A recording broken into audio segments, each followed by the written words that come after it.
ABP news आपको रखे आगे। किसानों और सरकार के बीच 8वें दौर की बातचीत होनी है। इससे पहले कांग्रेस ने एक बार फिर से मांग की है कि तीनों कृषि कानूनों को रद्द किया जाए। हमारे साथ मौजूद है कांग्रेस के प्रवक्ता गौरव वल्लभ। गौरव जी, 8वें दौर की बातचीत होनी है, आप लोग कह रहे हैं कि कानून को रद्द के बिना बातचीत का कोई मतलब नहीं है, क्यों? देखिए, इन तीन काले कानूनों ने अपना रंग दिखाना चालू कर दिया। भले ही वो मध्य प्रदेश की घटना हो, जहां पे दो व्यापारियों ने किसानों की 2500 क्विंटल दाल लेके वो फरार हो गए, 2 करोड़ जिसका मूल्य था। भले ही वो मध्य प्रदेश की सरकारी कृषि उपज मंडियां हो, जो 269 सरकारी कृषि उपज मंडियां थी, उसमें से 47 कृषि उपज मंडियां परमानेंटली बंद हो गई और 143 में जो ट्रांजैक्शन है वो 50% गिर गए।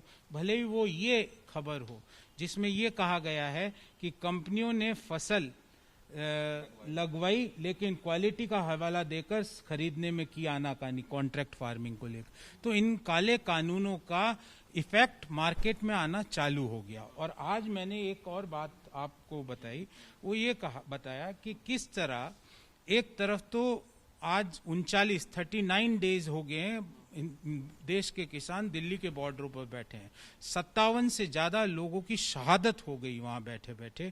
और दूसरी तरफ सरकार ने अपने जो सूट बूट के दोस्त है, और मैंने आज जिक्र किया Adani agro limited, AALL logistics limited, इस अडानी एग्रो लॉजिस्टिक्स लिमिटेड ने 17-18 में इन्होंने स्टॉक एक्सचेंज में अपना मंतव्य दिया कि हमारा बिजनेस अब बढ़ने वाला और नए कॉन्ट्रैक्ट्स मिलने वाले हैं।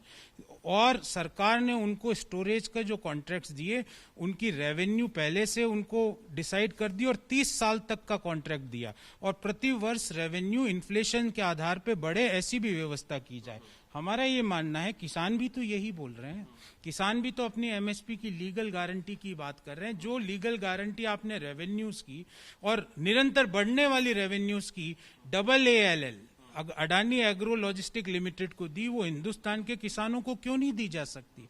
हमारा ये मानना है कि जब ये तीन काले कानूनों के जो असली रंग है वो बाहर आने चालू हो गए, तो क्यों ना इन तीन काले कानूनों को वापस लेके नए 3 कानून बनाए, जिसमें सबसे पहले किसानों से पूछे कि उनको क्या चाहिए, उसके बाद उन 3 कानूनों को पार्लियामेंट में डिस्कस करें।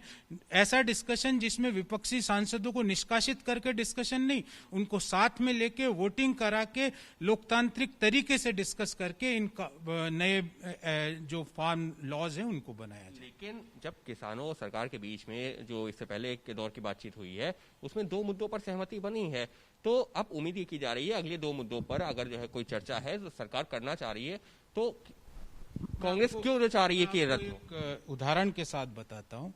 एक नौकरी थी, वहां पे अनिवार्य कंडीशन थी कि व्यक्ति ग्रेजुएट होना चाहिए और फर्स्ट डिवीजन होना चाहिए, और उसके साथ ये भी लिखा हुआ था कि कंप्यूटर आए और हिंदी में लिखना आए तो भी अच्छा रहेगा।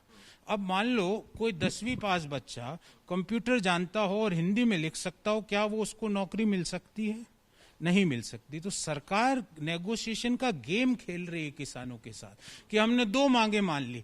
अरे भाई साहब, मुख्य मांग है तीनों काले कानूनों को वापस लीजिए और एमएसपी की लीगल गारंटी दीजिए।